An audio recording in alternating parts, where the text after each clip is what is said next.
The warmth they shared, how the poor survived the cold without firewood.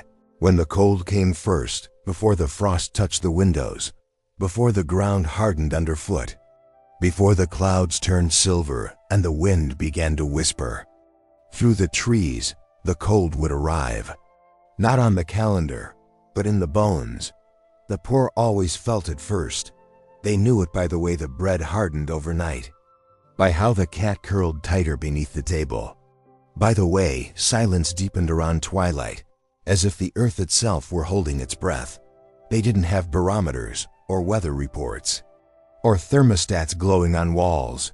They had breath and instinct and memory. And they had each other. When the cold came, it didn't ask permission. It seeped through cracks in the wood, through holes in the shoes, through sleeves worn too thin to be called sleeves anymore. There was never enough firewood, never enough wool, sometimes not even enough food to build heat from within. But they endured, not because they had more strength, but because they had more togetherness. The rich fought the cold with flames. The poor answered it with closeness. They did not retreat into separate rooms. They gathered, layered themselves in one another's presence, stacked their warmth like blankets. It began with the small things. 2 hands around a cup of warm water. Not tea, just warmth. A body seated near the oven, not cooking, just listening to its breath. A scarf passed between siblings, used by one in the morning, by another in the evening. They didn't speak of it often. There was no poetry in cold when you lived with it daily. It was simply a fact, like hunger, like the wind, like love, quiet and heavy and all around you. Some homes had no fireplace. Only a single coal kept alive through the night. It glowed like a heartbeat, and in its faint red pulse, hope lived. They would wrap the children first. Old coats turned into makeshift beds. A shawl doubled as a mattress. A mother's skirt became a cocoon. The father sat awake, his back against the wall, his breath forming clouds in the dark. And still, no one spoke of suffering. Because warmth was found in the things that could not freeze. The rhythm of breath in a crowded room. The sound of a lullaby hummed too low to be heard beyond the blankets. The way a child's hand searched blindly for a sibling's in the night, and always found it. They didn't always sleep well, but they slept together, and together was warmer than alone. Sometimes they told stories before sleep. Not to entertain, but to warm, because words, when spoken gently, when carried with care, have heat. They told stories of summers gone by, of rain that brought flowers, of the day the bread rose higher than expected, of saints who walked barefoot and still glowed with light. And when the words faded, and the only sound left was breath and wind and the creak of wood, they didn't fear the silence. They let it cover them like a second quilt, because silence, too, could be warm if it was shared. The poor didn't wait for comfort. They made it. They turned a cracked bowl into a vessel of warmth, a dented pot into a cauldron of hope, a weak flame into a family hearth. There were no promises that winter would be short, no guarantees that the snow would melt early. But there was trust, not in the weather, but in one another. In the morning, when the frost still coated the walls, they woke slowly, unraveled themselves from each other, stretching limbs stiff from the cold, but hearts still beating with the heat of shared sleep. They didn't complain. They didn't ask why. They dressed slowly, moved deliberately, tucked their pain in the same pockets as their hands, and they began again, because survival was never about fire. It was about who you kept close while you waited for the sun to return. They didn't have radiators, but they had mothers who rubbed small feet until they stopped aching. Fathers who carried sleeping children to warmer corners of the room. Siblings who whispered jokes beneath the blankets. Grandmothers who put herbs in socks, just in case. And neighbors who dropped off wood scraps without knocking, without asking, without expecting anything in return. The cold was a guest that always overstayed. But they met it with something colder couldn't touch. their togetherness. And sometimes, when the night was at its deepest and the cold sat thick in the corners of the room, one child would murmur, "I'm still warm," and someone would answer, "So am I." And they would fall asleep again, not because the world was kind, but because they were. The body as shelter when the night stretched too long and the frost pressed against the glass like a silent question. The poor didn't answer with words. They answered with bodies, not because they were strong, but because they had learned in the oldest, quietest way that a body close to another body was more powerful than a flame. They had no insulation, no electric heat humming through the walls, no wool quilts bought from stores with tags still attached, but they had each other. And the body, when trusted, became a home. They knew how to layer themselves, not just in clothing, but in one another's presence. Children slept between parents. Grandparents curled at the feet of grandchildren. Siblings became pillows for each other's backs. Sometimes 4 to a bed, sometimes more. No one counted, because cold made mathematicians of no one. What mattered was this: are you close? Can you hear my breath? Can I feel your warmth through this threadbare cotton? Then we will survive the night. They slept curled, elbow to knee, shoulder to cheek, like animals in dens, like birds tucked in branches, like a language the body remembered. Even when the mind had forgotten, they didn't see it as sacrifice. It was instinct, it was rhythm. It was love, without needing to be named. During the day, their bodies moved constantly. Not just for work, but to keep the chill at bay. To cook, to clean, to carry, to sweep, but also to warm. They took turns. Holding the baby, not only out of duty, but because a baby was a small son in fragile skin. And whoever held it held back the cold. Their clothes were layers of stories, coats mended by candlelight, socks darned so many times the thread no longer matched, scarves made from scraps. Everything wrapped around the body with intention. Not for style, but for survival. In the harshest winters, when the fire burned too low and the wood was soaked through, they used bricks heated by the day's sun, wrapped in cloth and placed at their feet. They placed hands under arms, feet between thighs, backs pressed against bellies. A choreography of survival. They whispered, "Stay close." They whispered, "Breathe slow." They whispered, "I'm here." Because that was how you got through a cold that wanted to make you forget your name, forget your strength, forget the softness of spring. But they reminded one another, not with speeches, but with the skin, the sigh, the way one hand reached in the dark and always found another. Even the dying were not left alone. Especially not them. Their bodies, frail and retreating, were surrounded by warmth, by arms that remembered who they had been, by laps they had once rested on, by whispers that said, "You are still with us." Even now. Sometimes they would all sit together by the stove, though it barely burned. And one would rest their head on another's shoulder, and another would lean back against someone's chest, and like that, without saying anything, they made a house into a body. They became walls for one another, a roof, a hearth, a sanctuary stitched together by touch.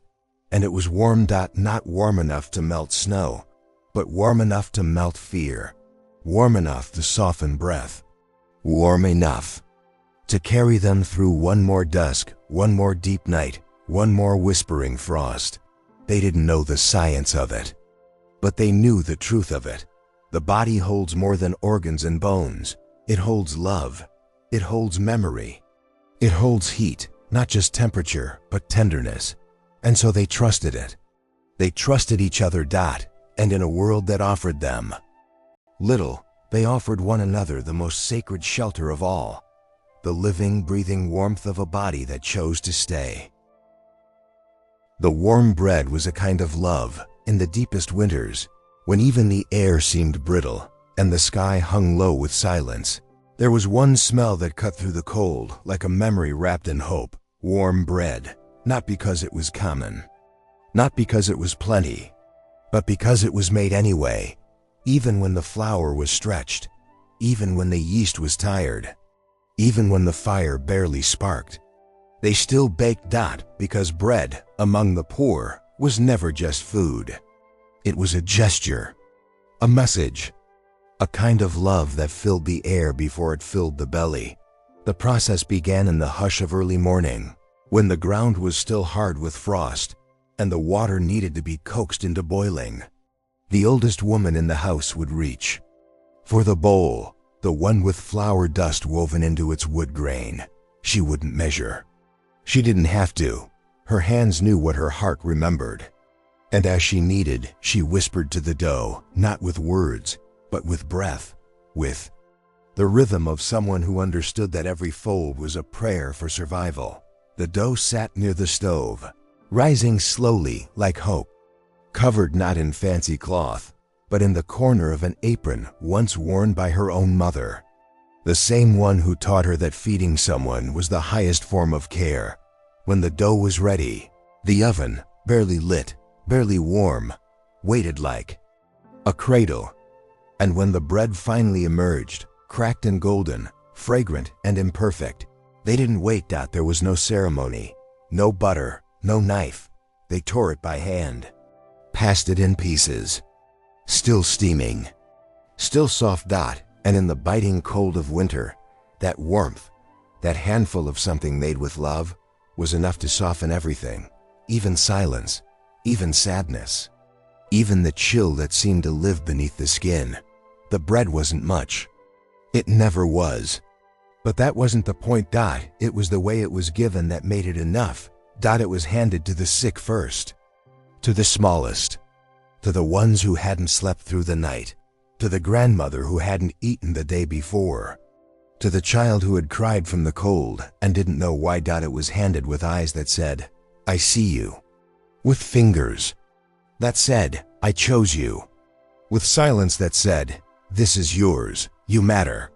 They didn't bake every day, but when they did, the whole house changed. The walls felt closer, the floor less cruel, the air a little sweeter. The poor didn't need abundance to feel abundance. They only needed intention. One loaf could feed 6, sometimes 8.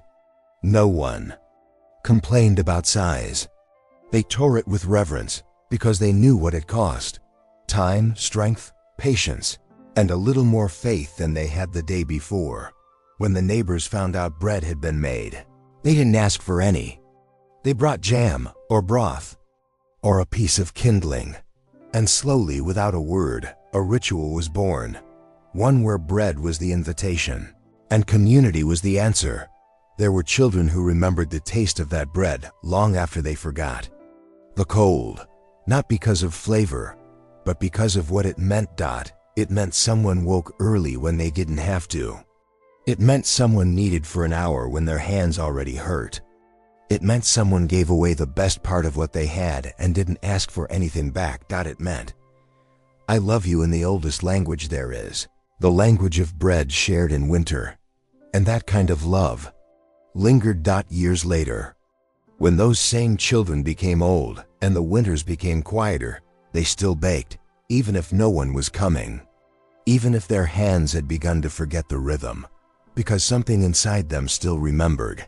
Bread can save a soul, not from hunger, but from feeling alone. The poor had little, but they had dough that rose when nothing else did.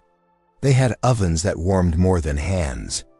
They had crumbs that spoke louder than words, and in those crumbs, they found warmth, not just in the stomach, but in the heart, the bones, the silence between breaths. They survived winter not with firewood, but with bread shared like a secret. When sleeping together was the cure, they didn't talk about it. Not because it was shameful, but because it was normal, expected, sacred. In its own quiet way, sleeping together wasn't a strategy. It wasn't a technique. It was survival. In the bitterest nights, when the walls sighed from the cold and the floor cracked beneath bare feet, they didn't retreat to corners. They came closer, sometimes 6 to a bed, sometimes more, Sometimes no bed at all, just a floor, blankets, and one another. They formed bundles. Knots of limbs and breath. Children folded into parents. Grandparents nestled behind shoulders. Older siblings curled around younger ones like nests. There was no hierarchy in heat. Whoever needed warmth got it. It didn't matter if the person snored or took up too much space or had cold feet. That was just part of the rhythm. One adjusted, one shifted, one made room. No one was pushed away. Because to push someone away was to let the cold in, and the cold had no place there. They didn't fall asleep fast. Not always. They talked first, whispered. Not big things. Just little stories, reminders of softness, of normal things. A mother might hum. A child might ask questions. A grandmother might say, "Let the cold pass through the roof, not through your heart." They wrapped themselves in fabric, yes, but also in breath, in touch, in the permission to let go. To sleep in that house was to belong to something warm, no matter how cold the night outside became. Sometimes there were no blankets, just shawls, old coats, strips of cloth stitched into something quilt-like. But when the bodies were close, the cloth didn't have to be thick. The warmth came from presence. They slept on straw, on layered clothes, on flattened sacks. But still, they slept. And in the stillness of shared sleep, healing began. Not the kind that makes headlines, but the kind that lets the soul return to the body after a day of hard work, of hunger, of noise from a world that gave too little. They slept like prayer, like exhale, like remembering how to be human. They had a ritual, even if unspoken. The last person to lie down checked the fire, added a scrap of wood, closed the window, whispered a name just to be sure everyone was there. And then they lowered themselves into the warmth of others. They disappeared into breath, into heartbeat, into the kind of silence that only comes when everyone is at peace. Not because the world is perfect, but because no one is alone in it. In that pile of skin and wool and sighs, they dreamed of summer, of sunlight on laundry, of bread, of someone singing while stirring soup. And even when the dreams faded, the warmth remained, because the body remembers. It remembers touch, and safety, and love offered through stillness. And in the morning, when frost coated the walls, they uncurled slowly, stretched, smiled. Someone might say, "My feet were cold." And another would answer, "You should have moved closer." Because closeness was the cure. Not medicine, not heat, not luck, just bodies remembering they were made to be near one another. They didn't have to teach it, they just did it. And in that doing, they taught a different kind of lesson. That warmth isn't something you build with fire. It's something you become when you refuse to leave others in the cold. Blankets that were not made of fabric. Not all blankets could be folded. Not all warmth could be stitched. Some of the most powerful covers were not kept in trunks or draped over beds. They were spoken. They were remembered. They were felt. The poor knew this. They had to, because when the thread unraveled and the wool wore thin, and the cold crept through the seams, they turned to something else. Something deeper, something older. It began with words, not loud ones, not clever, just true. A whisper from a mother, "You're safe." A breath beside a child's ear, "I'm here." A prayer muttered so softly you could barely tell if it was for God or the room itself. These were blankets, not woven but offered, spread not over the body but around the soul. They wrapped the cold in language, covered fear with familiarity, replaced shivering with stories. And oh, the stories, told by grandfathers whose knees ached in the cold, by women whose fingers trembled from years without gloves, by children who had nothing to give but imagination. Stories of spring, of saints, of animals that spoke on snowy nights. None of them had endings. They didn't need to, because the purpose wasn't to conclude. It was to carry, A good story was like an extra layer tucked around the chest, pressed to the feet, laid gently on the heart. Even when the wind howled, a story could hush it. Even when the fire burned too low, a story could spark something. Brighter dot, but not every blanket came from words. Some came from rituals, a kiss on the forehead before sleep, a bowl of warm water placed near the bed, just in case the spirits wanted to pass by and see that someone cared, a song sung from another room, off-key but full of truth. These rituals said, "You are not forgotten. You are still warm in someone's heart. You still matter even in this cold." And then there were the silences. Not all silences are cold. Some are thick with presence. A father sitting beside a child too sick to speak. A neighbor placing wood at the door without knocking. A sibling holding your hand while you cried without reason. These were the blankets. You didn't see, but always felt. They were the reason people didn't freeze from the inside. Because even when the body shivered, the heart stayed covered. There was also memory. Memory can warm more than fire. A grandmother recalling the scent of her mother's kitchen. A child remembering a lost dog that once curled against their legs. A man dreaming of a summer he only knew through stories. Memory was a blanket passed down, generation to generation. No washing, no fraying. Just softness, carried in the marrow. They would say, "Remember when the bread rose so high, it touched the lid? Remember the year the snow melted too early, and we danced in the mud? Remember how we all fit in one bed and no one complained?" And in remembering, they warmed. The poor had few things, but they had layers, not in clothing, but in meaning. They layered their nights with lullabies, their rooms with echoes of laughter, their hearts with the knowing that love shows up even when the firewood runs out. In houses where the cold lived permanently, the warmth had to come from elsewhere, and it did. It came from the way someone waited until you fell asleep.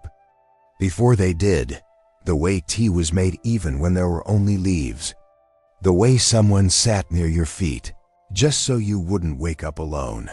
These were blankets, invisible, unfoldable, unforgettable. And every night, those blankets were laid out one gesture at a time. The words that kept them warm. There are words that don't fade in winter. They linger between the floorboards, in the steam of a chipped mug, in the folds of a blanket passed down so many times it carries more stories than threads. For the poor, words were warmth. They had to be. Because when the woodpile ran low and the embers dimmed to memory, you needed something else to keep the cold from climbing into the soul. The words were simple, never grand, never rehearsed. They came from tired mouths and hopeful hearts. Like, "We've made it through worse. The morning always comes. Your toes will forget the cold by sunrise." God watches over blankets sewn from kindness. These weren't sayings printed on paper. They were spoken softly as hands rubbed feet, as shawls were wrapped around shivering shoulders, as fingers cracked from the cold tried to sew just one more patch. They were passed like heirlooms. In kitchens, by the fire, over soup too thin to nourish, but thick enough to comfort. They were often whispered, sometimes sung, rarely written down, because they didn't need ink. They were etched in breath. Some families had blessing phrases, words spoken each night before sleep, not to magic away the cold, but to remind the bones they were not alone. A grandmother might say, "Cold stays at the door where love guards the bed." A mother might hum, "Every breath we share is another stitch in our quilt." Children would mimic the words, not knowing what they meant, only that they made the dark feel softer. And in that softness, they slept. Even arguments were coated in gentleness. Even pain was spoken with care. They knew that in cold months, sharp words stung longer. So they sharpened their language not to wound, but to warm. They didn't waste words. They folded them carefully, like blankets, laid them over the weary, tucked them into corners of the mind where doubt liked to sit. They knew that what you say in the cold is remembered in the spring. So they chose their words like kindling, enough to spark warmth, not enough to start a fire that would burn the house down. In the deepest parts of winter, some had no voice left, only presence. And still, the silence spoke. But even then, when the throat ached, when grief muted everything, someone always had a word to lend. They would sit beside you and offer something like, "I'll hold your sorrow until it's ready to breathe again. Let my voice be your scarf tonight." No story ends in frost if we keep telling it together. These words, carried from night to night, became part of the home itself.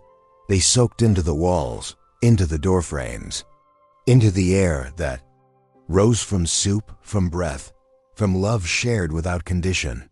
You could walk into such a house and feel it, not in temperature, but in tone. In the way people greeted each other, in the way silence wasn't empty, in the way laughter wasn't loud, but thick, like warm broth after too many cold days. The poor didn't quote philosophers, but they had wisdom. Their words were born from cold nights survived, from holding onto one another when the world let go. And in those words, they wrapped themselves, and they wrapped one another, and they slept, because warmth doesn't come from heat alone. It comes from language that touches the heart without needing to be perfect. The sacred ritual of a lit stove. It was never just about fire. Not really. In homes where firewood was scarce, and matches were counted, and ash piled up like memories, lighting the stove was not a task, it was a ritual. The stove wasn't just metal, it was the center, the heartbeat, the quiet witness to every season and every silence. When it was lit, it meant life was still being chosen. The poorest homes didn't always light it every day. Not because they didn't want to, but because they could. Single quote said. There were mornings when the cold crept so deep into the corners that even the idea of warmth felt cruel. But someone always rose, someone always tried, usually the oldest, or the most hopeful, or the most tired, because sometimes exhaustion leads you to keep going simply because stopping isn't an option. They would kneel before it, gently, like in prayer, a few twigs, a scrap of paper saved from a fruit stand, a fragment of yesterday's bread wrapper, and one match, only one. They didn't strike it too fast. They waited. They focused. And when the flame came, tiny, trembling, like a child taking its first breath, they shielded it, protected it, fed it slowly. No rushing, no panic. Just reverence. Because in that small light was everything. Hope, heat, possibility, survival. When the stove caught, when the orange glow began to bloom inside its belly, someone would say, "She's breathing." They spoke of the stove as if it were alive, because, in a way, it was. It warmed the water, it softened the dough, it dried the wet socks hanging on a string. It gathered the family. They didn't sit far from it. They came close, and in that closeness, they didn't just warm themselves. They remembered what mattered. The stove wasn't always used to cook. Sometimes they had nothing to cook, but still, they lit it. Not for the body, but for the soul. Even a flame with no meal above it could give courage to go on. It was something to stare into, something to talk beside, something to remind them, we still have light. Children were taught early to respect the fire, not to fear it, but to understand it. It was not a luxury. It was a companion. They were taught to sit near it with stillness, to whisper, not shout, to watch how the flame danced when the wind knocked at the door. Even the smallest spark became a teacher. When wood ran out, they burned what they could. Apple crates, broken chairs, an old comb once gifted long ago. Each piece fed the stove. And the stove, in return, fed their hope. They didn't speak of what had been burned, because everything given to the fire was given in love. Even loss warmed, if shared. Sometimes, neighbors gathered around one lit stove. One family might have the flame, another, the tea. another the bread. And together, they became a home. No house too cold when hearts made a circle around fire. They sang quietly, cracked jokes, told stories that had been told 100 times before, because repetition warms. When said beside light, when the fire burned low again, they didn't cry. They didn't curse. They looked at what remained, embers glowing faintly, and said, "She'll be back tomorrow." Because they knew a stove is not warmth. What we give to it, what we believe in it, what we protect in it, that's the real fire. When the heart became the fire, there comes a moment in winter when even the flame disappears. When no wood remains, when the matches are gone, when the breath inside the stove is only a ghost, and still, somehow, they are not cold, because by then, something else has begun to burn. The heart, not in fever, not in anger, but in quiet, radiant endurance. It wasn't lit by fuel, but by love too steady to vanish. The poor knew something the rich often forgot, that warmth isn't something you always light. Sometimes it's something you carry inside the chest, beneath the ribs, wrapped around the soul like a secret ember that never fully dies, even on the nights when the air was ice, when the wind snuck in through every gap in the wood, when the children's teeth chattered in sleep. The poor had something that refused to freeze, their hearts. And those hearts remembered how to keep others warm. They gave smiles like blankets. They gave silence like songs. They gave patience like scarves, wrapped twice. And when the fire didn't come, they didn't say, "We have nothing." They said, "Come closer, I'm still warm." They placed hands on hands, cheeks on shoulders, foreheads on chests. And listened, not for words, but for pulse. That steady human beat, soft, but stubborn, refusing to go out. In some homes, there was only one bed. Too small, too cold, but someone always gave up the warmest corner. Someone always said, "You first," or "Take my side," or "Hold me tight, and I'll pretend I'm the stove." They joked, yes, but it was the kind of joke that carried tears inside, because they knew sometimes pretending you are fire is enough to become it. Children learned early that they could warm someone just by staying, by pressing their little hands into a grandmother's back, by crawling under the covers and wrapping their legs around a sleeping sibling. No one taught them. They just knew, because the heart teaches things the mouth never can. In the absence of heat, they did not panic. They sang, or hummed, or recited the names of everyone who had ever lived in that house, as if calling their spirits to bring warmth from memory. Sometimes they prayed, not for wood, not even for spring, but for softness, for one more night held gently. And when someone cried, because cold isn't just physical, it's also loneliness and hunger and tiredness so deep it becomes silence, someone else always noticed, and they reached for them. No speeches, no solutions, just arms, just skin, just the warmth of one person saying without words, "I feel it too, and I choose to stay." There were those who passed away in winter, but they never passed alone, because in poor homes, the heart stayed lit until the very last moment. And when it went out, others carried it forward, not in sorrow, but in warmth. They would say, "She gave her fire to us," or "He was the last ember, and he lit the next." And just like that, even grief became warmth. By the time spring came, and the sun returned to the window panes, they were not surprised, because they had known all along. That light lives on even when unseen, because they had learned to survive winter without firewood, without blankets, without flame. Only with the heat of the body, the hush of kindness, the beat of a heart that never stopped loving. And in the end, that was enough, because some hearts don't just pump blood, they carry fire. And when shared, they can warm the world. To warm without hurry, to care without fear.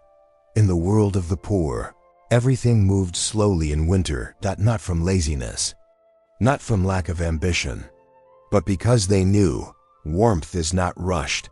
A hurried heart cannot hold heat. A fast hand cannot soothe a shaking one. So they moved gently, with care, with the kind of slowness that tells you, I'm not trying to get this over with. I'm trying to be here. When someone was cold, they didn't throw a blanket and leave. They sat, they listened, they wrapped arms. They made space for silence, even if they had other things to do, and they always did.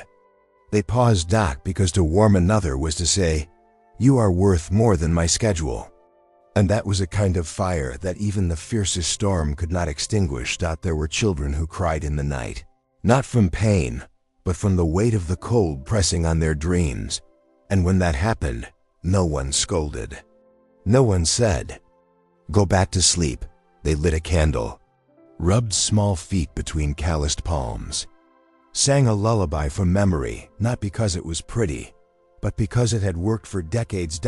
It wasn't about solving. It was about staying. The poor knew something the world often forgets. Presence is a heat source. You don't have to do much. You only have to be there fully. To look at someone like they are not an interruption. To hold a hand like it belongs in yours. To prepare a meal even when your own hunger whispers louder. The elderly were never left to shiver alone. Their joints cracked, their skin thinned, but someone always knelt beside them. To tuck a scarf tighter. To rub oil into their cold knees. To say, tell me about the year it snowed until March. Because warmth was not only about the body. It was about being remembered. In homes without clocks, they measured time by how long it took water to boil, by how many stories fit between dusk and dawn, by the rhythm of a child's breathing returning to calm. And in that timelessness, care happened, not the kind written in books, but the kind written in touch, in patience. In the art of noticing, they noticed who had cold fingers, who was too quiet, who hadn't smiled since yesterday, and instead of fixing it, they warmed it. To warm, without hurry, meant sitting by the window just to make sure the cat outside knew it was seen. It meant bringing soup to the neighbor who always pretended he was fine. It meant boiling water not for tea, but just so someone could hold the cup for a while. And to care without fear meant something even greater. It meant risking your last piece of bread because someone else needed it more. It meant offering the warmest seat even when your own back ached. It meant not protecting yourself from love just because it might not be returned. The poor cared openly, freely, bravely, because they understood fear does not warm. But love sets everything aglow. There were no medals for their care, no headlines, no applause, only breath and peace. And the knowing that when the cold came, no one faced it alone, because in that world, care was currency, and time was warmth. They taught their children without lessons, only by example. Hold your sister's hand. Share your coat. Sit with her until she stops shaking. Don't eat until your grandmother has her portion. And those children, though poor, grew up rich in everything that mattered. They knew how to warm rooms without touching a match, how to comfort without needing words, how to stay even when the world taught them to run. Because the greatest warmth is this: to be loved slowly, without demand, without expectation, and without fear. What they knew that kept them warm, they were not scholars. They were not scientists. They had no manuals, no degrees, no diagrams, but they knew. They knew how to survive a winter with no firewood, no thick blankets, no perfect walls, because they had something else, a wisdom born from necessity, carried through generations like a spark never allowed to die. They knew the sound of shivering, not just from cold, but from fear. And they knew how to answer it with stillness, with hands, with stories. They knew how to tell who needed warmth most, not by words, but by silence, by how someone held their cup, by how they looked away when asked, "How are you?" And they didn't wait for permission. They gave warmth anyway, They knew that fire isn't the only thing that glows. That a smile, even a tired one, can heat an entire room. They knew that memory could be insulation. That when your belly was empty, you could still be full of light if someone remembered your name with kindness. They knew how to listen to the wind, not to curse it, but to understand it, not how to let it pass, to not resist what could not be stopped. How to lean in when the cold pressed hardest, not with fight, but with presence. They did not fear the storm, because they had learned this sacred truth. When hearts stay close, winter cannot win. They knew how to be poor and still be generous. How to be hungry and still feed someone else, not how to say, I have nothing, but I'll give you half. How to survive not through self-preservation, but through interdependence. They knew the power of rhythm, the rhythm of kneading dough, the rhythm of footsteps returning home, the rhythm of breath beneath shared quilts. And in that rhythm, they found steadiness, stability, warmth. They knew how to prepare for winter, not with stockpiles, but with rituals. With stories that made the nights shorter, with hands trained to knit, to mend, to make do, with eyes that always watched for who was missing from the table. They knew how to notice, and to notice, in a world that often forgets, is one of the warmest acts of all. They knew that a single fire could be shared across many hearts, and that, if one went out, the others would rekindle it, because fire, when born from love, is never truly lost. Only waiting. They knew that warmth had little to do with degrees, and everything to do with connection. And they passed that knowing on. To the child who would one day be the grandmother, to the man who would one day be the one lighting the last match, to the girl who thought she was too small to help, but who learned that even a small hand can warm a large grief. So when spring came, and it always did, they didn't shout. They didn't dance. They simply opened the door and let it in quietly, because they were not surprised. They had carried spring in their hearts all winter long. And now, dear listener, if your life ever grows cold, if the world around you seems frostbitten and far, remember what they knew, that even without firewood, you can stay warm. With breath, with bread, with silence shared, with stories offered like tea, with the bravery to care without rush, with the softness to stay without fear, with the heart that becomes fire simply by refusing to go out. You don't need to survive the winter alone, because someone, somewhere still remembers how to pass the flame. You are the warmth now. You are the fire, and someone out there is waiting to be warmed by you.